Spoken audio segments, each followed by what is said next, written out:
Welcome to McPlum, simple solutions served daily. You begin by preparing both devices so pairing goes smoothly. Make sure the Michael Kors watch has at least 50% battery and is powered on. Low charge can block setup. On your iPhone, update iOS and turn on Bluetooth and Wi-Fi because the pairing uses both. Next, open the App Store and install Wear OS by Google or Michael Kors Access. The app orchestrates the connection. Once done, open the app and choose Start Pairing to put the watch into discoverable mode. You now follow the app prompts to link devices. When the watch shows a pairing code, select the same watch entry in the Wear OS app and confirm the code matches. This verifies you're connecting to the right device. Make sure to grant permissions the app requests.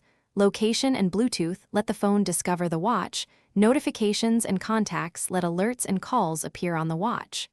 Once permissions are accepted, the app completes account setup and begins syncing watch data and settings automatically. You finish by letting the watch complete its initial sync and any firmware update.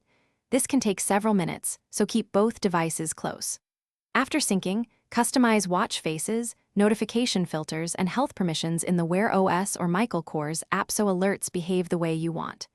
If something goes wrong, try the straightforward troubleshooting step. Restart the watch and your iPhone, toggle Bluetooth off and on, and retry pairing. If it still fails, perform a factory reset on the watch and repeat the pairing process. Thanks for watching. Stay juicy and subscribe.